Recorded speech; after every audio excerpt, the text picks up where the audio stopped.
been an amazing reaction to this webinar today, the topic, and this webinar for King's College London and 4th Rev regarding the UX Design Career Accelerator. Today, we are going to hear from a fantastic panel about transitioning into UX, starting from X into UX, and hear from those who've made the switch as well. My name is Daniel Cairns. I'm the head of enrolments here at 4th Rev, and it is my great pleasure to welcome you here this afternoon as well from wherever you are in the world. It's brilliant to see so many of you, as I mentioned, but also introducing yourself from all over the world into the chat function that I can see there. Firstly, for those of you that aren't aware, 4th Rev empower learners for high digital careers. We deliver life-changing learning experiences that combine the best of career-focused education, built with leading technology companies, with the academic rigor and value and certification of the world's best universities, obviously in this case with King's College London, our most valued partner in the program. A very quick piece of housekeeping. There is a function down below where you'll see the Q&A. As we discuss items with the panel and it raises questions that you might like to ask, we certainly have some time reserved at the end to address some of the questions. With such a big audience, I'm not sure that we'll get to all, but we'll certainly do our best. So if you have specific questions of the panel, please pop them in the Q&A and not the chat function. That gives us the opportunity to upvote and to answer those questions live as well. For those of you that are interested in learning more about the program as well after the panel discussion, I will make myself available for longer and answer any specific questions and give a quick overview of the course, the requirements, the entry criteria, application process, and things like that. Today's webinar, though, in our increasingly digital world, the importance of user experience design cannot be overstated. It shapes the way we interact with technology, from the apps we use on our phones to the websites we visit daily. But what's particularly fascinating about UX design is its accessibility.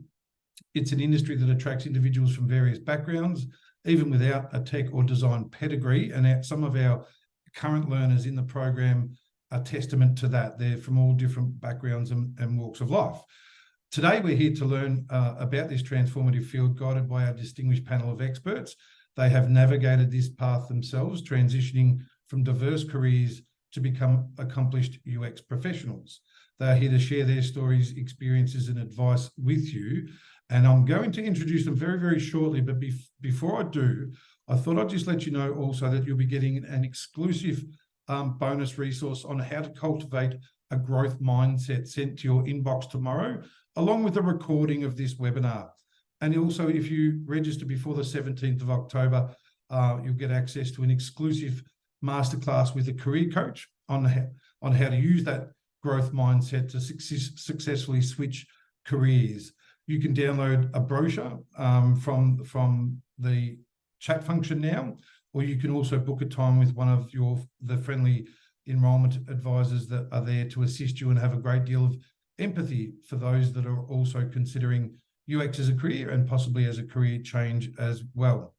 Without further ado, after that long intro, apologies, it gives me great pleasure to welcome Mayo, Phoebe, Anna Phantom, and Simon Watley to our webinar today. Welcome, guys. Thank you. Thank you so much, Daniel. My absolute pleasure. I do appreciate so much of all of your time, and would like to start by asking you to introduce yourselves. Mayo, I might start with your good self as well, a little bit of background about what it is that you do and for the audience. All right. Well, hello, everyone. I see we've got people tuned in from South Africa, from Germany, people from Kenya as well. Really, really exciting. So Sawubona, hello, Karibu, welcome, everyone. So to share a little bit about myself, I always love to say that I went through my father's checklist of what a career should look like. It's about getting the house, getting the car, getting married, having the babies. And then at some point, I realized something is missing here. There must be more to this thing called life. And I embarked on a journey of self-discovery, and I realized that whatever space I'm in, I'm the ultimate encourager. And it got me into a space of exploring executive coaching, culture strategy, as well as professional facilitating and speaking. And fast forward to today, I'm really excited to have the opportunity to work with incredible organizations, individuals, and teams, and empowering them to become more of who they want to be. Fantastic. And your work is very much appreciated, I know, from many people's perspective in the lives that you touch through your coaching as well. Anna, welcome, and thank you once again for your time. We'd love to hear about your background as well. Okay, thank you. Well, I'll do a little intro. I'm Anna. I'm a user experience designer. I currently work for Cancer Research UK, but I have previously worked in more corporate environments, such as ASOS, Westfield, a lot of freelance work, and various other things. Had a very squiggly path to get here, as we like to call it in this industry, which I am happy to share a lot more about later. Very much looking forward to that, and thank you. It's great to have you with us today. Simon, thank you as well for your time and welcome. The audience and myself certainly would love to know a little bit about your background, and then we'll get into some questions as well. Hello, yes, so I'm Simon Watley. I'm currently a freelance service designer working at the Department for Education in the UK. I've been there quite a long time now, but prior to that I was working at other government departments, for example Ministry of Justice and Government Digital Service that people may have heard of, and prior to that mostly in the private sector, so working for agencies and startups. Fantastic. I guess the first component of the webinar today will explore the key skills and knowledge needed for a successful transition into UX.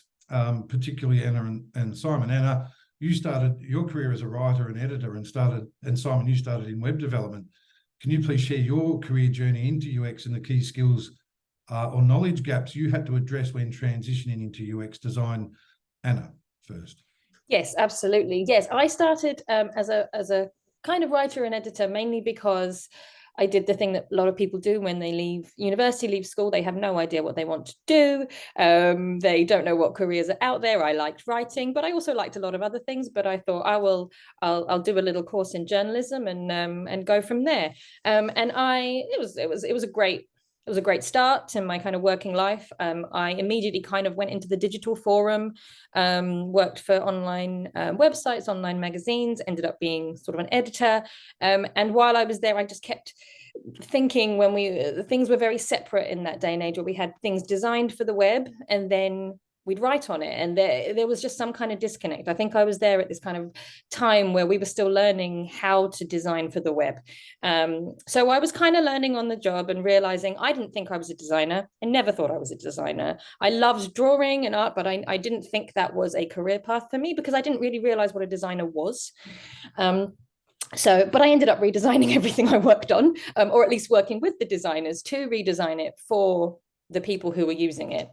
I sort of went from that into kind of content strategy, content marketing, worked within Westfield as a digital content manager, which was, again, a wonderful, wonderful job with wonderful people. And it was there that I started learning that UX actually was a thing that existed, and was a thing that was the thing I wanted to do. I just didn't realize it existed. So that was where I really started learning. I started doing bits of it on the job because you just did in that day. We didn't have user experience designers when I was working there, but I had to do a course to sort of transition and fill in some of those gaps in my knowledge.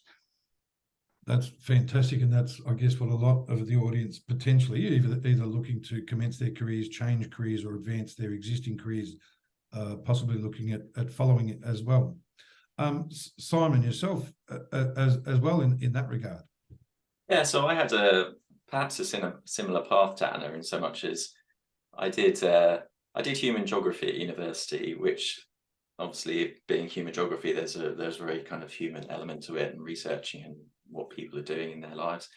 But I left university and really didn't know what I was going to do. And typically geographers either end up being a teacher or they end up being an accountant. And I obviously followed this stereotype, and I joined an American company in their accounts department, and I was like, oh, should I do accounts? And obviously that revelation kind of shocked me a little bit, and they didn't actually want to train me as an accountant, which was a bit of a bummer at the time. But at the same time, I met a friend of mine who worked for a startup, and they were like, do you want to come and work as a web developer? And I was like, well, I don't really know anything about web development. And they said, oh, that's fine, we'll train you.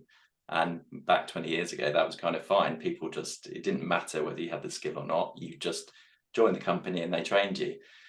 So during my time there, I was building stuff for users and just going out and talking to people and just finding out how our website was working for them. And I knew absolutely nothing about UX design. I didn't even know the term. I didn't know anything about it. So I just kind of carried on talking to people, building stuff, talking to people, building stuff. And then that company went bust, and then I kind of joined another company and carried on doing the same thing. And my interest in UX grew. I still didn't know what UX was, and sort of just carried on kind of muddling through, not really understanding. And then at one point I joined a design and development agency. And at this point in time, I was still a web developer. I wasn't doing anything UX related, but they had a small group of UX designers there. And I suddenly thought, oh, what's this profession? And I started talking to them, and I basically spent most of my day talking to them and finding out what they were doing rather than actually doing the web development work, which was quite surprising, really, that they didn't fire me, but I was still there and it still carried on going. And then I found out about, or they encouraged me to kind of really develop this kind of UX skill. And a couple of them had attended a course at UCL. So apologies for the King's folks here, but they encouraged me to go and join a course at UCL, which was in human-computer interaction. And at this point in time, I was like, oh, okay, so this is a thing. There's lots of stuff around it. And I started getting a really fundamental kind of foundation in human-computer interaction, the UX world, user research, and I started really understanding what was happening. But somewhat unfortunately, that agency went bust. But then the next day I was like, okay, I'm going to stop web development. I know this UX world, and I basically labeled myself as a UX designer. And from that point on, I worked really hard to try and understand what UX was about, understand like the tools and techniques behind it and who the people were in the world, and just carried on kind of from the UX side of things. So it was almost like there was a tectonic shift that happened. I spent 10 years as a web developer, and then suddenly it all ended. And I was like, okay, I'm going to move. I'm going to become a user experience designer. Best decision you made? Definitely, yeah. Because like good. 15 years later, I'm still doing stuff in this UX world. I might be labeled as a service designer, but it's still talking to users. So yeah. Fantastic. Mayo, as a career coach, you've worked with a lot of career switches or changes. What are some of the main concerns going into a new field, and what advice would you give people considering that? Well, one of the main ones is that people are so concerned about not having enough experience and enough skills. So let's say you've been working as an interior designer for like 10 years, and now suddenly you want to go into UX. So the first thing that racks people's mind is that, how on earth am I going to get a job? Like, who would want to hire me? I've only known interior designing all of my life. And one thing that I always say to learners is that you should focus on your transferable skills. So it's not so much the different jobs that you've done, but it's about really challenging yourself to look at the golden thread that runs through everything. And with another concern, that people have when they change jobs is how they're gonna make the switch in positioning themselves, because all your life you've been posting about interior design, and now suddenly you want to go into UX. And that really speaks to crafting a personal brand story where you seamlessly merge all of your experience together. And that's something that we really help learners with on the career coaching program that we offer as part of the course. And I'll go into that a little bit more later. But bottom line, the main concern is, who will want to hire me after doing one thing for so long? So true, and so inspiring too. And it gives us amazing satisfaction to see people transition through learning new skills and coming from such a varied background. Anna and Simon, as people who've now worked, as you guys have now worked in UX for quite some time, what skills and experience do you look for in a great UXer? Are they coming from a particular background like psychology or graphic design, or does it not matter for that? I really struggle to find one particular thing, and I think I can see when I meet people. So I find in exactly what you were saying there, like I find I can use writing as a skill that builds on top of UX and is complementary.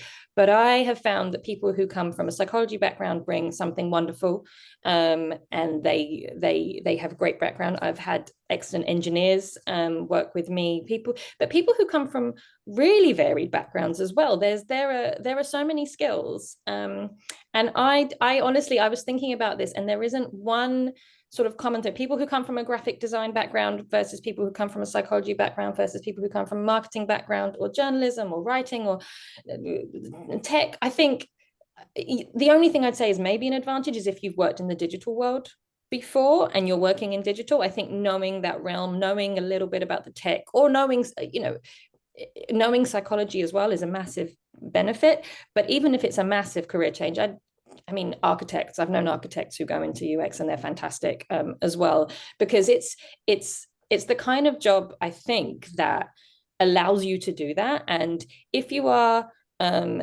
if you've got these kind of threads of collaboration, there's so many soft skills that I think are more important than the hard skills, I guess, and they can all be learned. And I think the other thing that's a really key point to say is that the teams I've worked in, there's usually not just one skill set. Everyone is not the same in that team. You will likely have a team which is a mix of people who are more on the kind of research side and more on the sort of visual design side, and more people who are thinkers, who are kind of collaborators. And that's what makes a great team, is having that mix of people. So the interviews I've been to myself, or interviews I've been involved in, they're often looking for someone with a certain way of thinking, and that's not, or they might have a multiple set of roles. And there might be some, yes, where having a visual design background or having a graphic design background is what's necessary in that team, but it's not necessary for the job as a whole. There will be another team that you will be perfect for. So that's, yeah, it's a very fluffy answer, like most of UXs, but it's to say that any career has transferable skills, I think. Yeah, for me, to be successful, I think it's all about the attitude that you have, rather than the tools that you know or the techniques you know. It's really, if you want to be good at UX, you need to be inquisitive and eager to learn. You're not going to be, we've mentioned growth mindset at the beginning of this webinar, but in essence, a UX designer has to have a growth mindset. They have to go out there and they have to find out solutions to their problem, and they have to come with that to work and be happy to do that, and happy to work with sort of complexity and the unknowns to actually be successful. Anyone can learn Figma, anyone can learn qualitative user research, but they can't necessarily learn the attitude as easily. It's something they have to train and work towards. You both make great points, and I'll wrap that into a question for Mayo, because we have such a varied audience and a varied bunch of learners undertaking the program, and you've all touched on that transferable skills. So, Mayo, are there particular transferable skills you can highlight that career changers should focus their attention on when moving into UX potentially? Definitely, there's specific ones that I can highlight, but having said that, I also don't want people to develop tunnel vision and think, oh my gosh, I don't have those 4 things that Mayo said I should have. I'm doomed. I'm not going to be able to do this. It really is about finding that golden thread. However, the general ones that I would suggest people focus on, number one is empathy. And interestingly enough, I wrote an article earlier this week for my newsletter around empathy. And we tend to think of it as a touchy-feely thing for coaches only, psychologists only. We tend to think of it as a therapeutic type of thing, right? But when you think about empathy on a bigger scale, it's about your ability to be able to connect and to see diverse audiences. And if you worked in a role, for instance, going back to the example that I used about the interior designer, you get to work with a whole bunch of people, understanding what their needs, validating whatever it is that they want to see in whatever it is that you're going to create for them. And then number two is communication skills. So having the ability to convey your ideas clearly and to be able to connect with people, that's so crucial because UX really is a cross-functional role. You're engaging with different audiences, different people. So in most roles that people have been in, you have been required to have communication skills to do your job. And then the next one is around creativity, because if you think about it, UX really is about creative problem solving. You're given this challenge and you have to come up with something that feels intuitive, something that makes sense to whatever brief you've been given. And the final one that I want to mention is attention to detail. Because in UX, it's the small little things that can completely throw somebody off in whatever design you've made. I don't know how many times I've been on a website and I'm looking for something and I'm going according to the names of the menus at the top. And then when I eventually find the thing, I'm like, but why didn't you put this under that menu? Like, that makes so much more sense. Why did you hide it in there? So to the designer, it might seem like a small little thing, but to the user, if you're not focused on the small little details and putting yourself in the client's shoes, it's going to completely throw you off. And then other things, it's like research skills, which Anna spoke to earlier about being able to analyze data as well, and also having a user-centered mindset. So it's about putting the person first, not your tastes, not your preferences, but you're bringing in that technical skill that will enable you to interpret the person's brief in the best way possible. Amazing. And I'm taking some notes to summarize it at the end for the audience benefit, even though we will send obviously around the recording. I think what you've all mentioned there is going to assist many people consider how to position themselves for a transition and to consider those items, especially the transferable skills, which come from all sorts of backgrounds and experiences. How to build a portfolio and network within the UX community, I'd like to touch on next. Anna and Simon, you've both been involved in developing the UX Design Career Accelerator to a certain degree, which is extremely practical in its nature. It brings the best of academic rigor, but also is designed with industry expertise, ensuring relevance. So there's no exams in the program. Learners are instead empowered to develop their digital portfolio and work with employers like Creative Navy.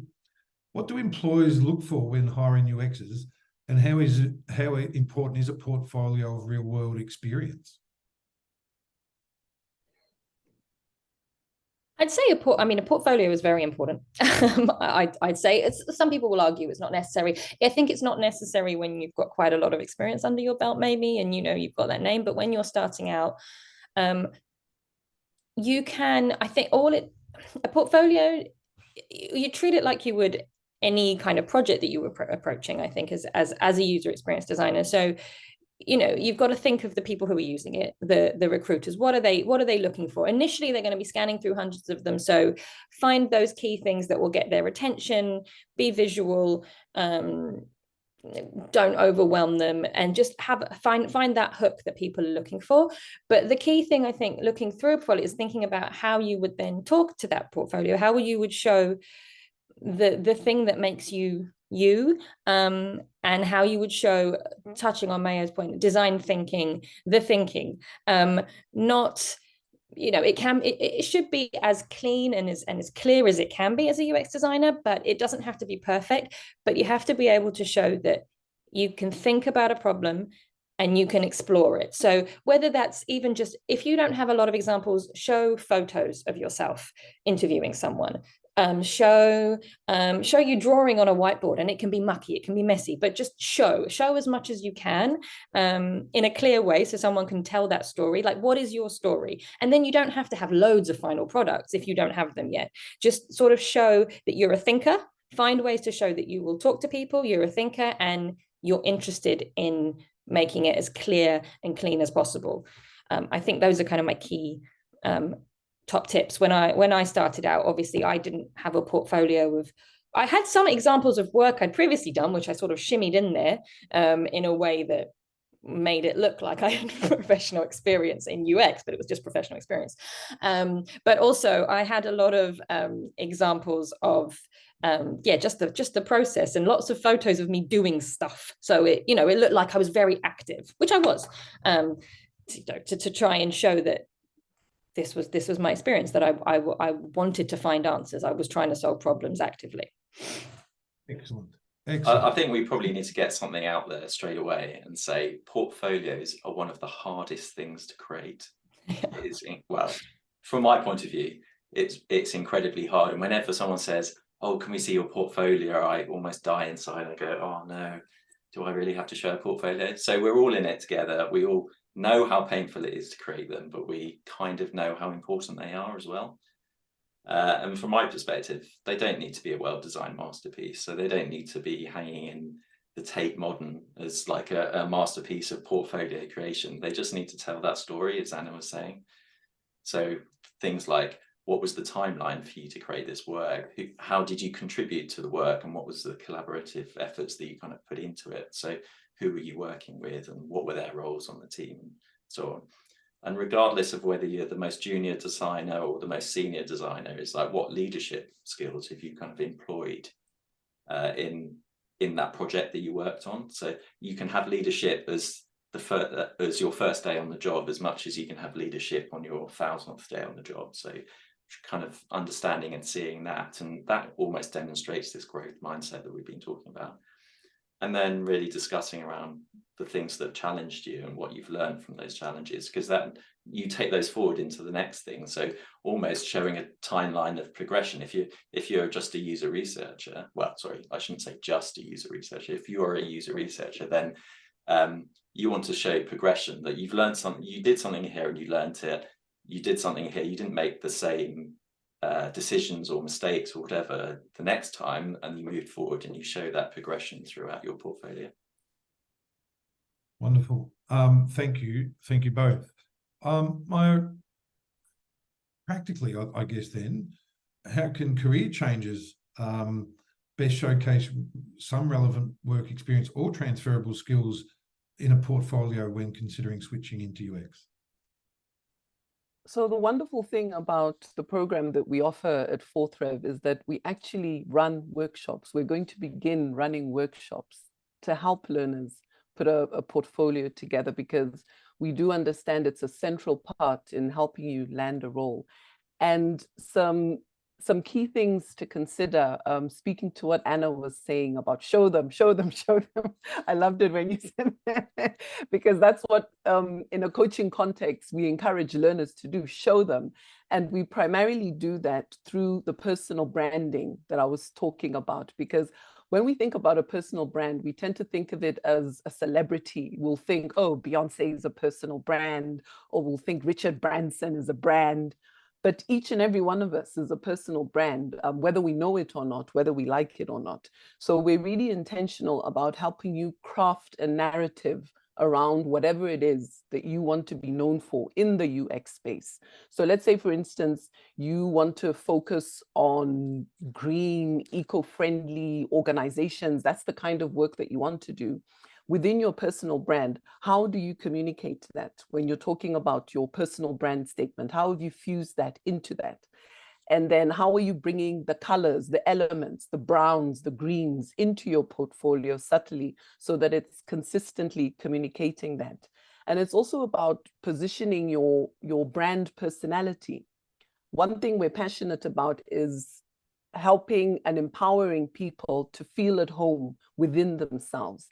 So enabling your brand personality to come out in your portfolio is important. So are you a loud, outgoing person? Are you more quiet, more of an introvert? How is your portfolio being used to communicate that? And it's also about tailoring your portfolio to your audience. So what is it that your audience ideally wants to know about you?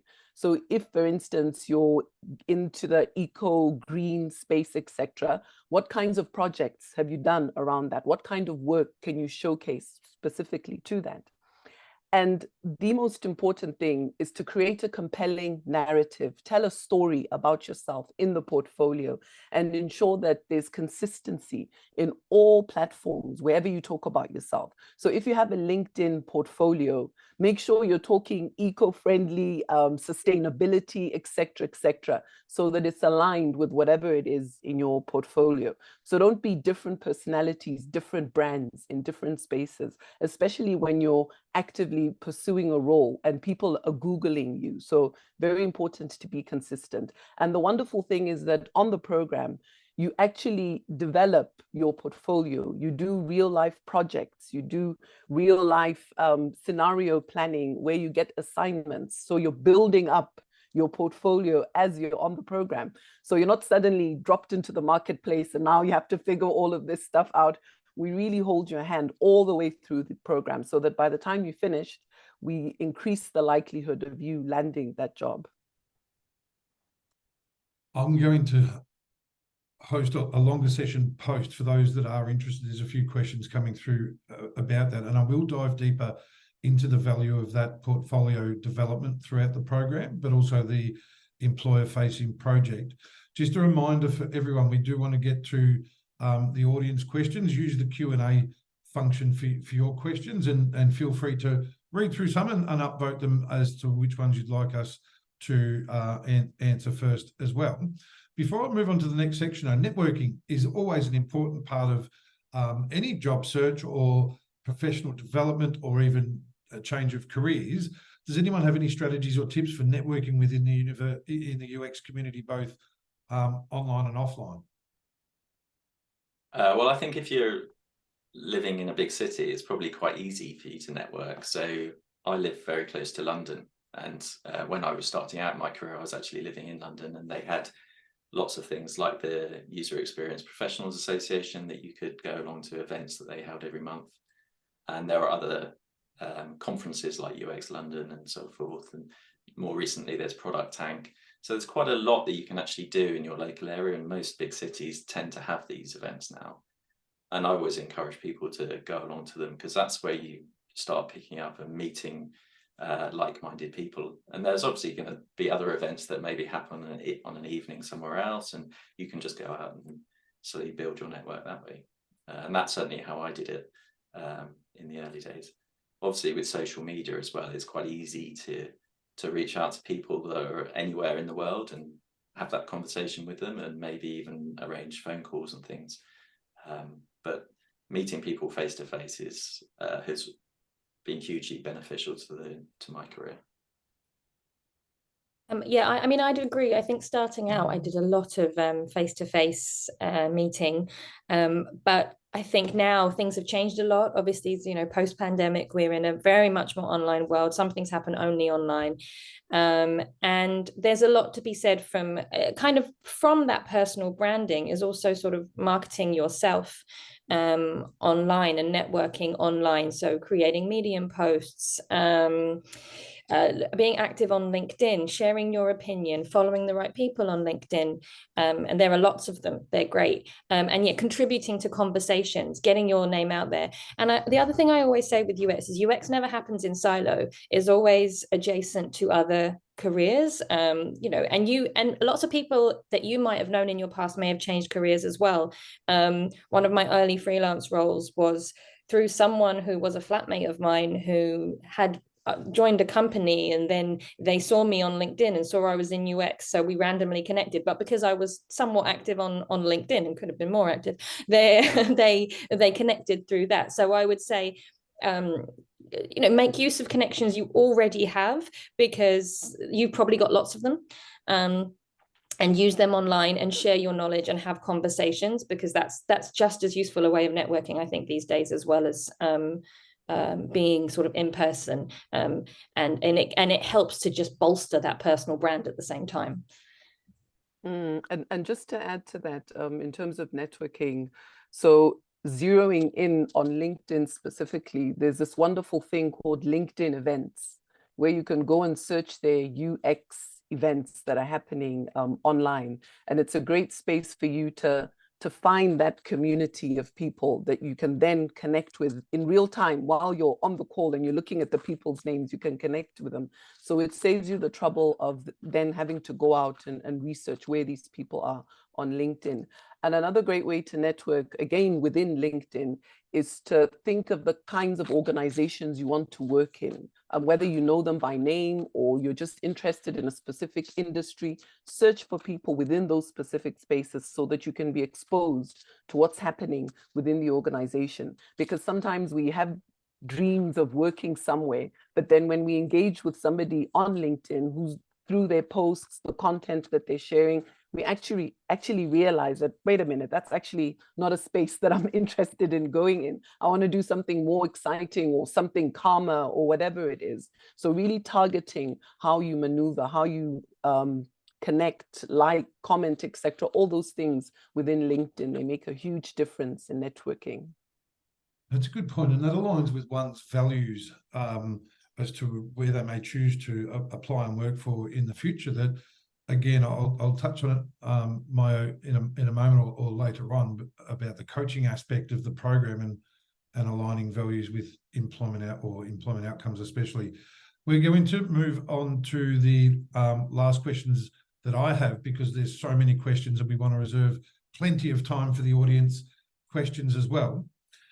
So any advice on continuous learning and career growth within the field? Anna and Simon first, can you provide any examples of how continuous learning or upskilling has personally benefited your career?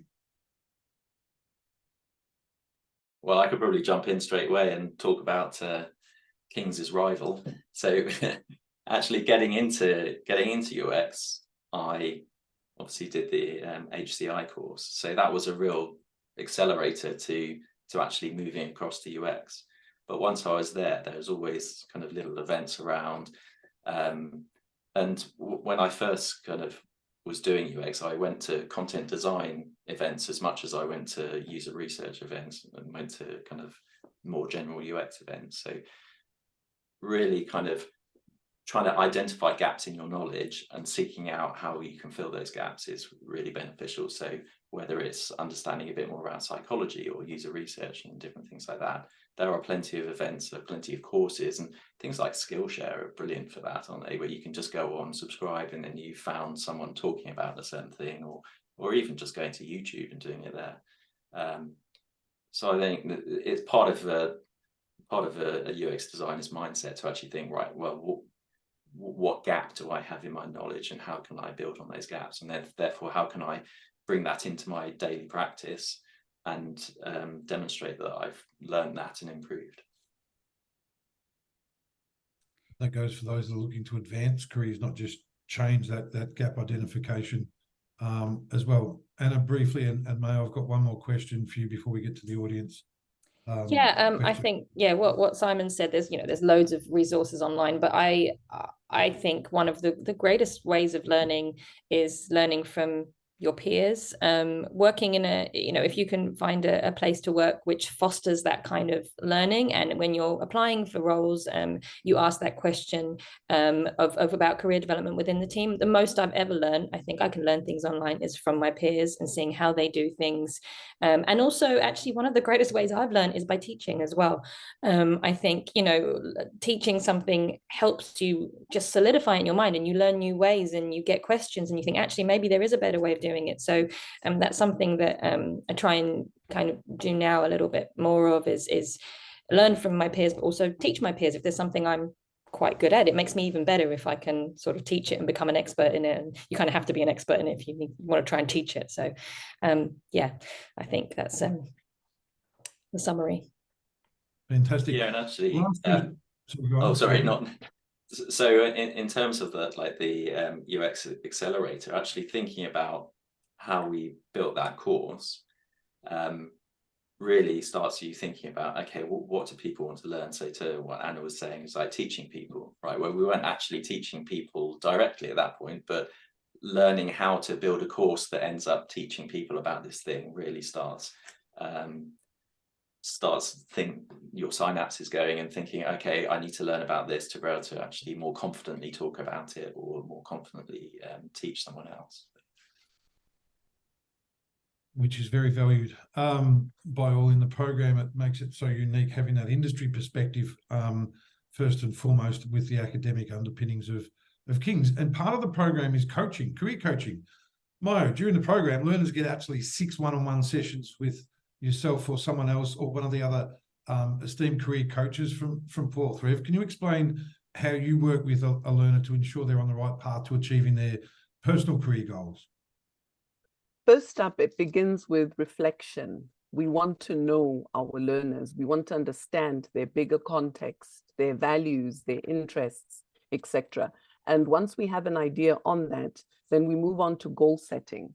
So goal setting really is about being very specific about what it is that the learner wants to get out of the program. So for some people, it's to get a job. For others, it's to increase their skills, etc. So whatever that is, we make sure it's clear and it has a time frame to it, and we do our best to help them achieve that. And then it's also about setting milestones, because it's important for us to track their progress as we go along. We don't just set the goals and then wait for 6 months to go by and say, oh, have you achieved your goal? We set specific milestones on a monthly basis, weekly basis, depending on the needs of the learner, so that we can stay on track. And speaking of staying on track, we have a document that we use called a career tracker. So this is something that both the career coach and the learner have access to, that we continuously update together with thoughts, insights, etc., so that we ensure that we're on the same page as far as possible. And finally, something that is unique to our coaching journey is that we have coaches from all over the world. And this really gives us rich, diverse perspectives when it comes to coaching. So it doesn't matter where you're joining the course from, wherever you are in the world, we pool our skills and our resources, and we learn from each other, because we do a lot of peer learning as well. Because the way I coach, for instance, might be completely different to the way somebody coaches in London, and vice versa, right? So to ensure that we tap into the insights and the learnings and experiences of all of us, we make sure that we have a pool of knowledge. And one of those pools is a learning portal that we have called Own Your Career. So it's a self-learning portal where learners can go in, search on a subject, and then they'll get videos, they'll get information on how to work on that specific thing. Wonderful. Thank you all. That's been absolutely sensational, and there's some great tips, advice, and strategies built in with your responses. We're going to get to the audience questions now, and I'll ask that we be short and sharp to get through as many as we can. The one that is on everyone's mind is, and this is from an anonymous attendee, how do you see AI influencing both UX and service design? Is this a career that is future-proof as AI starts to be able to automate certain tasks?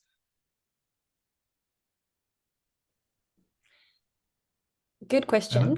Yeah, it's a really good question. I think AI can help us in design. It can help, to be honest, help some of the process that can be a bit, that attention to detail, some of those things. It can help us not have to dot as many I's and cross as many T's. But in terms of design thinking, in terms of solving problems, I don't think it's there yet. And so I don't think it's a career that's going to be challenged by that. In terms of actually using the tools, the actual physical designing, putting everything together, it will help us, I think, in there. And I think that's why it's really important to, I guess, learn more about the kind of the soft skills, the thinking, the presenting, the collaborating, because that is not something that AI can do. That's a very human skill. Very true. I think it is certainly enhancing efficiency, enhancing many aspects of the role, but I think it's so human-centered in terms of output and considerations as well. I think it's there certainly going to complement, but certainly not overtake.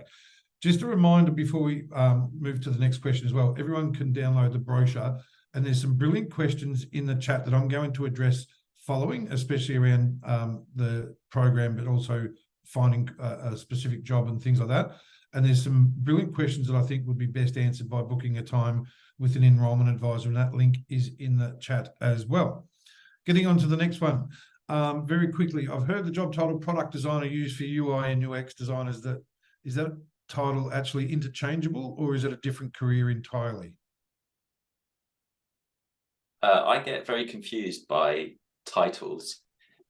And I'll draw an example here. So at the moment, I'm doing service design, but at the same time, I do interaction design, and it really depends on the need and the what we're trying to achieve at a certain point in time. Prior to working for a government department, I was known as a UX designer, and prior to that, probably something else. So for me, most job titles are interchangeable. Most job titles can just be distilled down to design or user-centered design, maybe. And it's really how you tell that story to people and what you want to do, I guess, in terms of whether there's a specific element of the design title that you want to chase after. And different companies will call their designers different things. In the past, you may have had information architect, but what's that now? It's like, is that interaction designer? Is that service designer? Is that UX designer? So lots of different titles, and they're mostly interchangeable, I would think. Fantastic. Getting through some more as well. Mayo, could you provide tips for people, and this is from Engel, could you provide tips for people looking to enter the UX field without relevant experience? The examples we've shared so far seem to have included relevant experience, interior design, web development, and content design. I know we've got such a myriad of students studying without experience. Are there any tips that you could provide someone without any seemingly relevant experience, I guess, is the opt? Okay, so with the seemingly transferable skills, it seems that way because I explained it that way, right? So whatever job you give me, I'll be able to show you, I'll be able to relate that. So let's say, for instance, you're a doctor and you want to go into UX design. Now that seemingly looks like it's worlds apart, right? But coming back to my example of empathy, of communication skills, of being able to connect with a diverse range of people, communicate your ideas, your thinking, etc. All of those things are done by a doctor. So in that context, because I've explained it, they're transferable. So if you like, you can post the job or the experience that you have. And then if we have time at the end, I can then quickly demonstrate to you how there's transferable skills within that. So it's about challenging yourself and looking for that golden thread in everything that you've done. Monica has a question from the audience as well, having a hospitality background, which is very dear to my heart. And when you, be it in the service side, front of house, or be it in back of house, you're thinking about the customer experience in that dining experience that you're providing, or that function, or whatever it may be. Whilst it's not in always a digital context, it is in many cases when you're a part of the organisation that is showcasing. So Monica, I'd love you to stick around to learn more about the program, because I think you do have, and many others do have, those transferable skills you may not even be aware of as well. Rani has asked, I'm interested more so in UX research than design. Can UX research be a standalone career path from design, or is it preferable to be able to do both? Great question for Simon or Anna. Yeah, I don't mind answering. I'm happy. Yeah, absolutely. I have in both, the companies I've worked for, we had user researchers, and they have they're user researchers. They don't do the design element. And I know I'm having people on the course right now, and their plan is to go into user research. They're aware of the design. They have to be kind of aware of how it all works together. But it's absolutely 100% a standalone career, and more, like you'll see jobs advertised all the time for user researcher. And I think, yeah, you have to kind of show a passion for it, and maybe it's a different kind of portfolio if you want to start off in that way. But yeah, I think you can definitely go in that direction. And in a government setting, they have very distinct roles. So you would have a service designer, an interaction designer, content designer. You'd also have a user researcher and product manager and so on. So they consider the roles very different. Whereas in the private sector that I've worked in, I've done both design and research together and grown teams and just brought in user researchers to really focus on the research element and not necessarily design. But really part of it is, certainly in my role at the moment, I work very closely with a researcher, and whilst they aren't doing the design, they kind of contribute very, very much to the design. I love that, boring into that even deeper, and the different context between government and corporate and startup and large organisations. It's so varied. I just want to address Toby. Actually, Toby's put a question specific to the program. Toby, there are 3 ways to enter the program, so I'll touch on that after. It's not necessarily that you only can enter with a degree. It is aimed at postgraduate, but there are other ways that I will explain entry into the program as well. Just checking on time. So Harry has asked here, with a career in UX being somewhat easy, I guess, to get into with no real qualifications necessary, do you have any tips on how they could make their portfolio stand out to employers? Harry, I think we've touched on this already, in the sense that it be genuine, but also be your brand. And I'll summarize that a little more as well. And certainly a part of the course is to develop your portfolio as you go. But that's going to be along the lines of thinking of the audience, how to talk to it if you do get the opportunity. How do you talk to your portfolio? Being consistent and demonstrating transferable skills, I think, is an excellent way to stand out in a portfolio. Now, there's some people that have upvoted this one, so I do want to address it. Someone's recently completed a UX boot camp, but finding it very hard to get an entry-level job. I'll ask that you stay around, because even Mayo might be able to assist there. That there's big differences in the rigor behind this program, the industry engagement with this program, and the career coaching as well.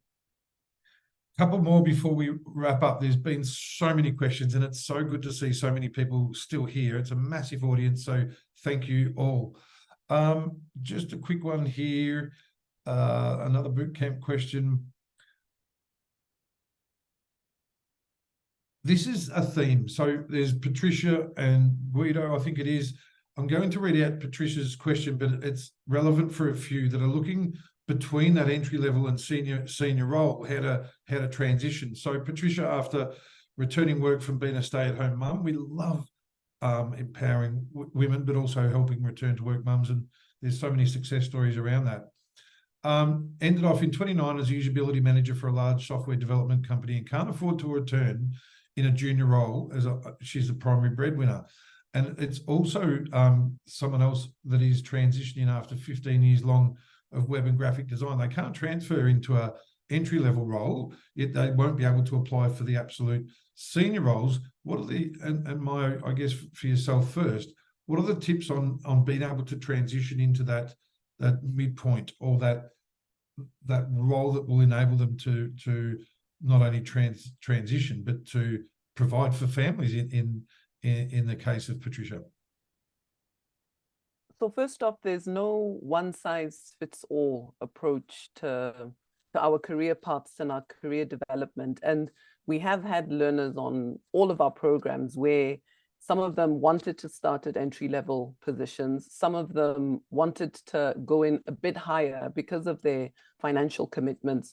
So to answer your question, it really depends on your networking, your ability to position yourself in the marketplace, how you perform in interviews, etc. So if you've set your eyes on a particular level and a particular income, don't be afraid to ask for that. Because what we often find is that learners are too terrified to even begin the conversation because they think, I just qualified, I don't deserve to have this, etc., etc. But those that do push through and do internalize the career coaching, they're able to get the roles that they ideally wanted to get. And it doesn't mean you'll get smack bang exactly.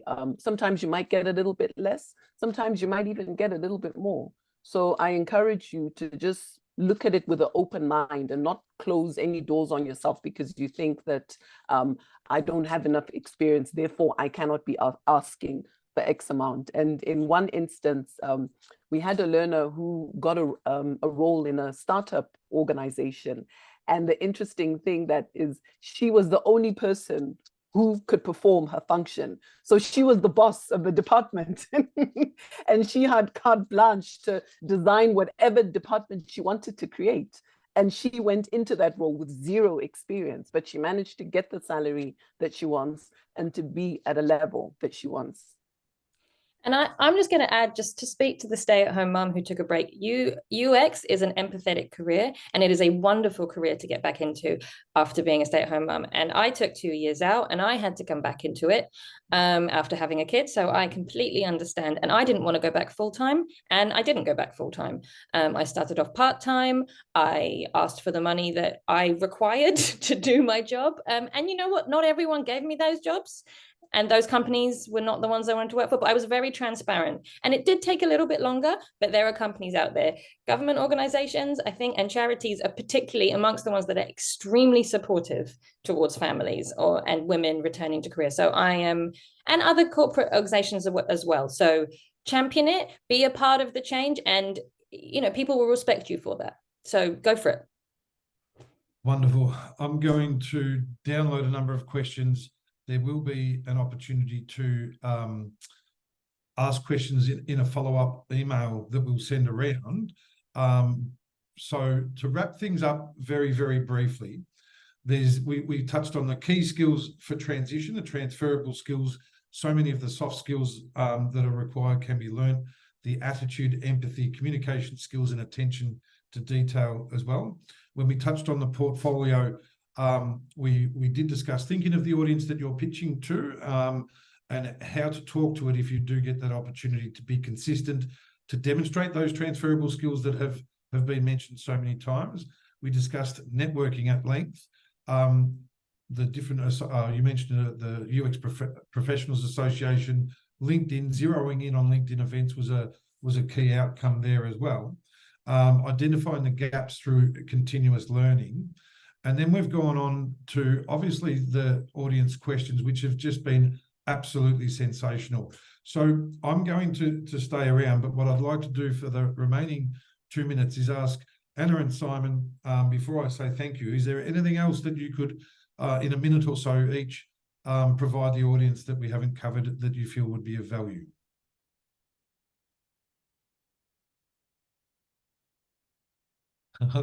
I'll flip a coin as to who may go first, or do you feel, if you feel we've covered everything, I'm delighted with that as an outcome as well. Simon. That's like the killer exam question, isn't it? It's like Anna and I just sitting there like, it's because we're too nice and no one wants to take the last one.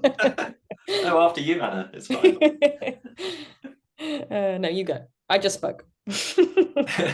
I just kind of wish everyone good luck and just take that kind of positive mindset that people are there to help you. They're not there to hinder you. So if you want to get into this career, it's possible to get into it and do the things that you love and enjoy. You don't have to be afraid that someone is going to say, shut the door in your face and go away. And if they do, then they're not worthwhile. You can move on to the next thing. And there's so much out there that so much opportunity that you're able to get where you need to go to. So much demand as well. Anna. Yeah, and I was just going to say, you know, reach out to people, a lot of this career is feedback. So start now, open yourself up to feedback, get feedback on your portfolio, get feedback on your LinkedIn, and just be open to, you know, welcome friendly critique, because it's going to help you, and it will connect you with people. And if people see you're open to feedback and critique as well, then that's a very positive for them, maybe opening the door in a different scenario. So yeah.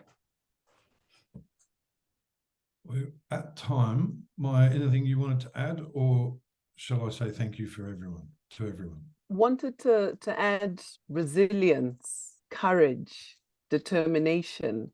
To make a career switch will require a lot out of you, and be willing to walk that journey, be willing to go through the fear, the criticism, like Anna said, but eventually, on the other side, once you've gone through that feedback, the critique, etc., you will emerge where you want to be, and get out of your own way. Basically, put away your excuses, your negative thinking, the self-talk, etc., that keeps you held back. And again, this is something that career coaches help you navigate through. So it's about being resilient and charging forward. Fantastic. And it has been my absolute pleasure. Just two last reminders. I am going to stick around to discuss the program, the entry requirements and things like that, because there's so many questions have come up regarding that. But as you've all registered and attended today, in your inbox tomorrow, along with the recording of this session, will be an exclusive bonus on how to cultivate a growth mindset. Along with if you register also by the 17th of October, there's access to another masterclass with a career coach on how to use growth mindset to successfully switch careers, focusing on personal branding, CV development, and overcoming imposter syndrome, which is something else that I think we've touched on without mentioning, but we certainly encounter a great deal. So firstly, thank you to the panel. You've been absolutely sensational. Anna, Simon, and Maya, thank you ever so kindly. It's been my pleasure to host this. I think the audience has got a great deal of it. I've learned from you as well, and your time and input is very, very much appreciated. Thank you, Daniel. Thank you. Thanks, everyone. My absolute pleasure. And for the audience, thank you. There's been so many of you in attendance and so much engagement. It's part of our value offering that we would love to, that we do plan on doing a lot more. And there's also recordings of previous ones that we've done on our YouTube page as well that you can look up. We will be hosting more in the future, and we'll be showcasing actual outcomes from students upcoming shortly as well.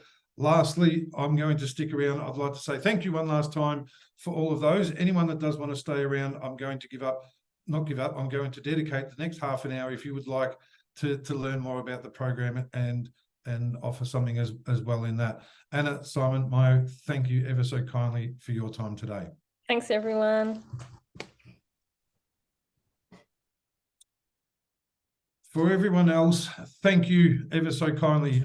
Your engagement, your decision that you've made to attend an event like this today is a step towards making a life decision, isn't it? Really, some people are looking to change careers or advance careers or even commence careers. You've made a positive decision, even just not only registering, but attending today. And the flow on of that will be additional opportunities to not only network with the people that you may have seen on the panel, but the additional events that we'll be hosting upcoming, and you'll get an invite to them as well. So I'm going to give you an overview now of the program and invite questions surrounding the actual program. So I've touched on it briefly, but I feel just to demonstrate the value obtained in the program, I'll explain firstly how it is designed with such professionals that you've heard from tonight as well. So we first partner with industry. It's really important that we understand the needs that industry have when looking to recruit people and the skill sets required that aren't just the technical skills. They're also the business application of those technical skills, your employability and your personal, that growth mindset as well. So we have a quadrant, a learning quadrant that covers all four of those learning areas. But it is important that industry are engaged when designing this sort of content that we feel that will accelerate one's career. It is also critically important that there's the academic rigor that is so valuable that underpins that. And that's why we value our partnership with King's College London so much, is that is what they're famous for. It is a brilliant partnership that bridges the gap between academia and industry for the betterment and for the acceleration of your intended outcomes. So it is a 6-month online program. There is a commitment of around that 16 or so hours a week that is made up of synchronous sessions and asynchronous learning, meaning there's sessions live such as this in a webinar format once a week during a lunchtime or of an evening. You do get the choice. And your asynchronous sessions mean that it is designed to fit in with you more so than you fit in with university. In that regard, you choose when and how study fits in with your life. And most of our current learners are working full-time, and 70% of them are looking to change careers like many of you. 20 or 25% are looking to advance their existing UX career, and there's a few career starters as well. So 6 months online with those commitments. It's made up of 3 courses that are extremely practical. There are no exams in those 3 courses, and that formulates the development of your skills portfolio, your digital portfolio of skills. So course 1, understanding users. That course introduces UX processes and approaches in an organizational context. The assessment methods aren't examinations, which we see as a means to identify someone's competence or skills obtained during a program, but in no way are they enabling you to apply that experience in a real work situation. You're never going to look at an exam again, are you? You're going to be relieved, I guess, that it's over, more so than anything. Here, through projects and presentations and assignments, you'll develop also that portfolio that you can demonstrate to employers. So course 1, understanding users. Course 2, designing for user needs. That course focuses on the iterative processes involved in designing prototypes. So understanding users, designing then for user needs, a lot of research as well. And then course 3, user-centered product optimization. The course focuses on how UX design drives business improvements through the processes of user testing, improvement planning, incorporating elements of interactive design, and using innovative and emerging technologies that we discussed as well. The learning outcomes from those 3 courses then enable your participation in a live and industry-facing employer project. So to frame that quickly for you, yourself, along with 4 or 5 other high caliber learners, will meet with one of our employer partners, such as Creative Navy that we partner with. They're one of the top 10 UX agencies in the world. You'll meet with them and they'll present to you a UX focused design challenge or scenario that they're currently experiencing. And as a team with support, you'll go through a 6-week project coming up with innovative and tangible solutions to that scenario, using the skills obtained in those 3 courses and applying them in a practical sense. How good's that? So then at the end of that 6 weeks, you present your recommendations and findings to the employer partner in a consultancy style presentation as a team online at the end. The benefits of that are numerous, and it's a really, really important centerpiece or cornerstone, I should say, of the program, because number one, it is the most practical way in which you can apply your skills learnt throughout the 3 courses. It's a brilliant way to network with not only your peers, but also leaders. And the CEO of Creative Navy is so well invested in this program. We hosted a webinar with him recently on UX design in medical tech industry. So to network with people such as that and others that are potentially looking to recruit talent from the program. And lastly, I want you to picture your next step. For example, you go through a program, you develop the skills, you've got career coaching that I'll come to in a moment, and you're in an interview. To demonstrate your value to an employer through storytelling, in a UX context especially, but to tell the story of your course, but your practical application in a real world project with an organisation such as Creative Navy is such a more powerful demonstration of your value to that employer than an exam result could ever be. And it is going to set you apart from others potentially applying to the role as well. Having that your CV, and having that story to tell in an interview is extremely powerful.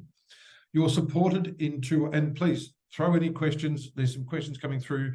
I'll double check the Q&A as well.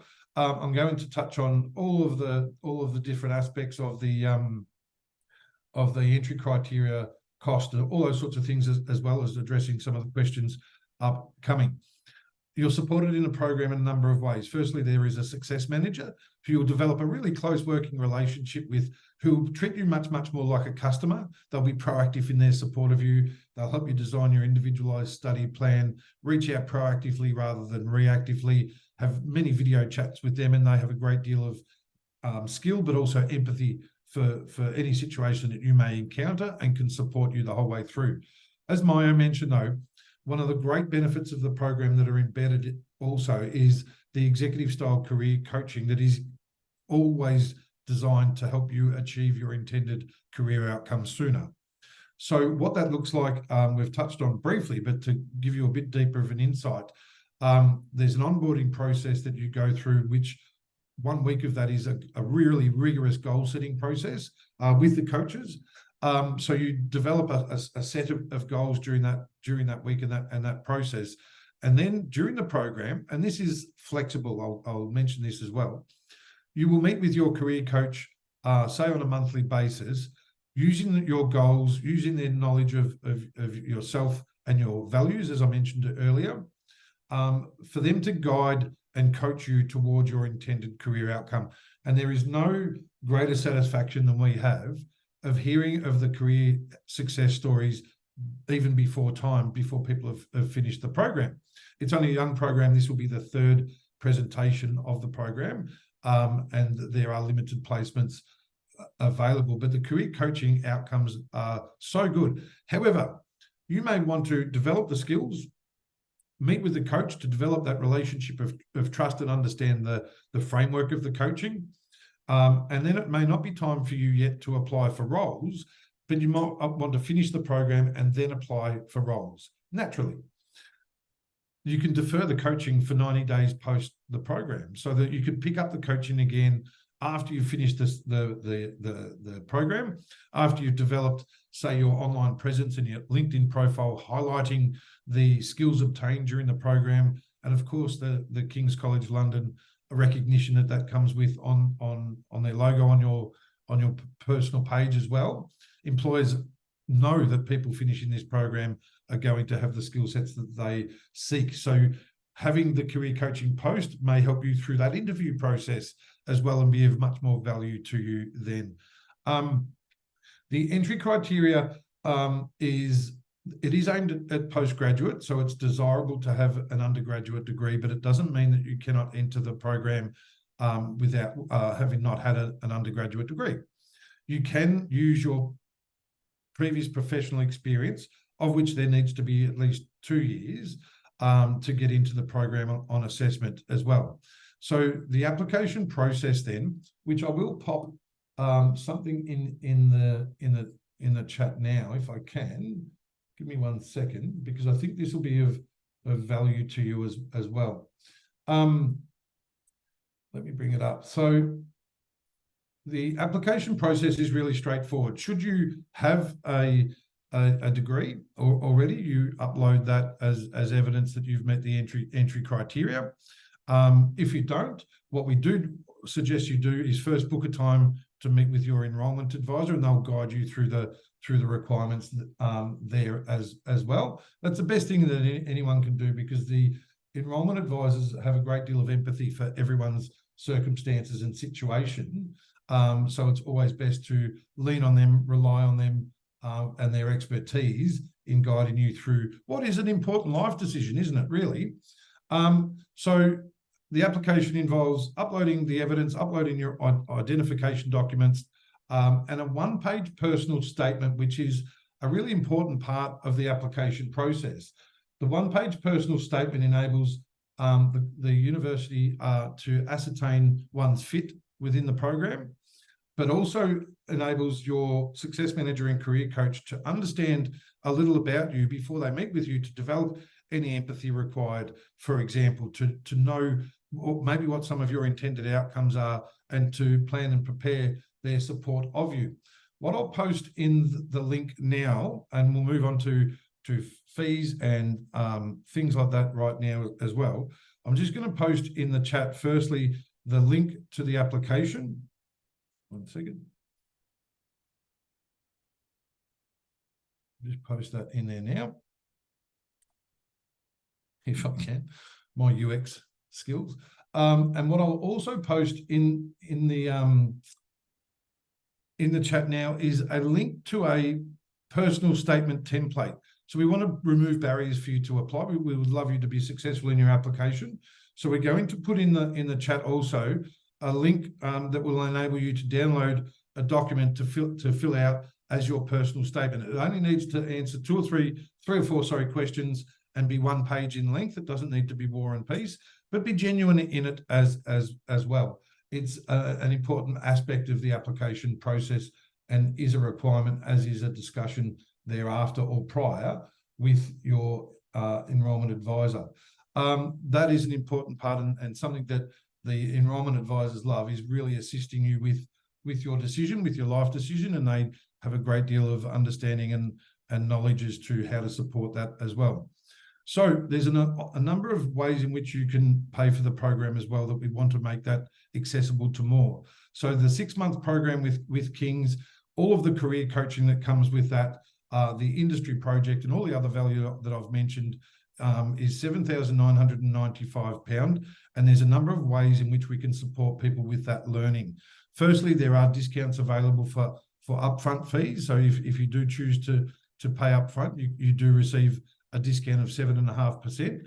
King's alumni do get a discount for the program as well. And for those that are interested and book a time, we have some budget for discretionary discounts that you would need to discuss with your enrolment advisor. However, we also offer interest and fee-free payment plans in the form of 6 months, 9 months, or very pleased to provide solutions for UK-based citizens and residents in our partnership with EdAid, where there's an interest-free and fee-free payment option available to you on application to EdAid of 24 months. Spreading that payment out over 24 months with no fees and no interest is proving to be not only very popular, but enabling you to realise the value of the program over a period of time and have the flexibility of, say, changing careers in that time, earning a higher wage potentially, and paying that off more flexibly and sooner as well. Any questions coming through? Let me check. Where's my Q&A? Any questions regarding the program? Sorry, I've got to scroll all the way down as well. 2 questions. 1 second. Hours per week. So someone's asked about the hours per week. I touched on this only very, very briefly, but around that 16 hours a week, and there is a blend of synchronous and asynchronous delivery. So there is live sessions once a week. There are additional masterclasses that add a great deal of benefit, such as the panel discussion today. We've hosted sessions on ethics in UX and consideration, and all those things give you a competitive advantage as well, because you do learn from experts and globally recognized experts in those masterclasses. King's faculty as well host sessions, and all that learning together enables you to position yourself for the betterment of your career and the advancement or the change of your career, because they are thought leaders in this space. They are globally recognized employers in this space, and to hear from them, to learn from them, and to insert those learnings into an interview, for example, or to frame that within the experience that you have and profile within your digital portfolio or even your LinkedIn profile, is going to hold you in great stead. The rest of the learning is asynchronous, meaning you choose when and how study fits in with your life. One tip I'd love to give people considering the program especially, and some of you won't need to do this, some of you will. We always feel it's best to engage those around you in the decision for a few reasons. If you're a parent, or if you're living at home with mum and dad, or whatever the circumstances, if there's others that need to be aware of your decision and support you in some way, shape or form, it's always best to involve them in your decision to explain, look, I found a program that is going to assist me and my career, but also in turn the family or my partner or whatever it may be, whoever you care and love about. So involving them will then set them up to support you during the program, because let's be honest, 16 or so hours a week, some weeks there might be more and some weeks there'll certainly be less, but as an average is a commitment. There's sacrifices to be made. There's some Friday nights where you have to say, can't go out for drinks tonight, guys. Got an assignment due tomorrow. I'm really involved in this assignment and it's going to help me a great deal. I look forward to catching up with you next week. People around you need to understand that. You know, your children, if it is that you have Saturday mornings blocked out for study, they need to buy into that too, to not say, can you give me a lift here? Or, guys, we spoke about this. This is my study time. I'll certainly be able to give you a lift in the afternoon, but please be aware that this is my study. And the pride that they're going to have in you, be it as a parent or be it as a son or daughter, of you achieving a goal and being accepted into King's College London to study what is a leading program around industry-engaged learning. They're going to be so proud of you, and your sense of accomplishment as well along the way is going to set you up to succeed. Lean on those support mechanisms that I've mentioned, lean on the career coaches. But right now, the best thing that you can do is book a time with your enrolment advisor. There's a link in the chat. They are a team of professionals here, and you might even book myself. I'm happy to meet with anyone that would like to discuss the program as well. But the best thing that you can do is talk about your individual circumstances with your enrolment advisor. They'll guide you as to how to prepare your application, as to the deeper benefits of the program that we haven't even covered in this quick session since the panel discussion finished, and guide you through every step of the process. They're not there to say, this is the course for you. They're there to say, tell me what it is that you are seeking to achieve, and then align the learning outcomes and the experience of the program with how you can achieve your intended outcomes. That's what that discussion is about. It's discovery. And it's of great value to you in making a life decision.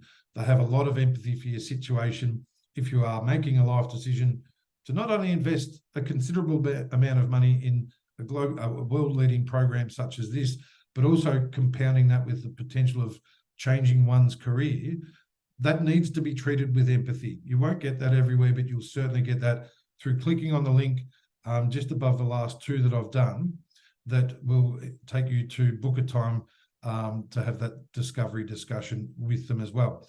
Lastly, the link to apply there is there at the King's domain, and the link to also the personal statement template is there. I'll do one final check of any questions. Just give me 1 second. I've lost my Q&A, and I hope everyone's enjoyed the session, especially the panel discussion. Let me check any other questions coming through.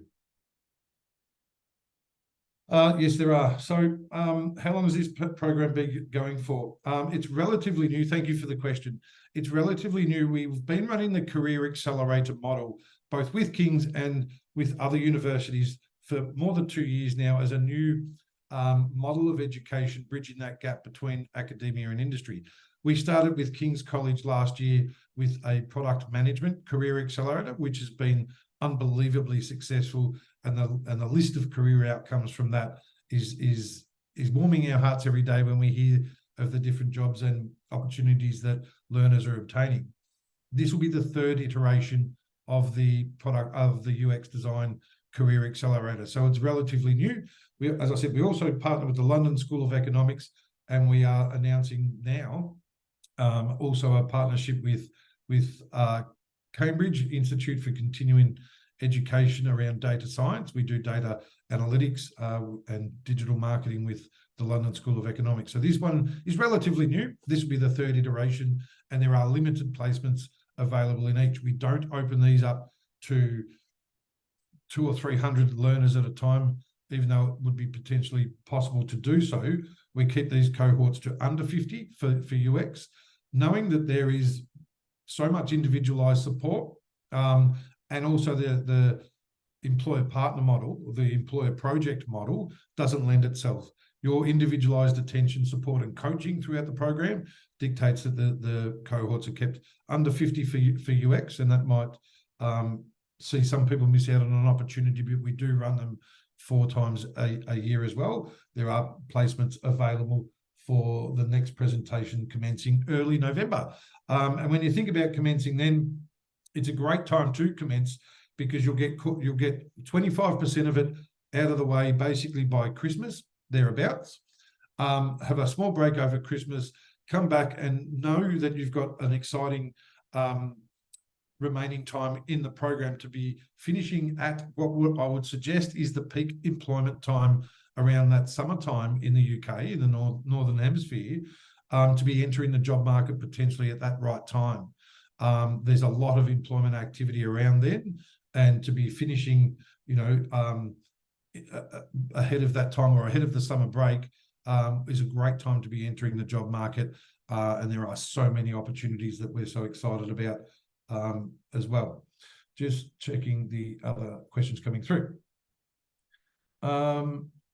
So someone's asked about the success rate of the program in terms of getting a UX job. What's the percentage of actually getting? So the first group are 2/3 of the way through. There have been career outcomes already, and I did host a webinar with a learner that has obtained a career outcome. So if you jump on YouTube, search up 4th Rev, you'll find that. We do get notifications of other career outcomes, but like 70% of them are career changes currently.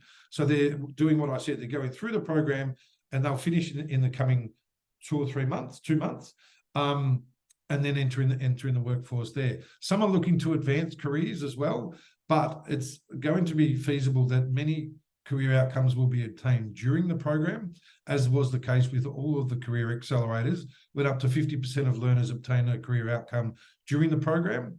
And then thereafter, we track those career outcomes forevermore. You're part of a community forevermore. It's not as if you finish the course and the support drops off or you're never engaged with again.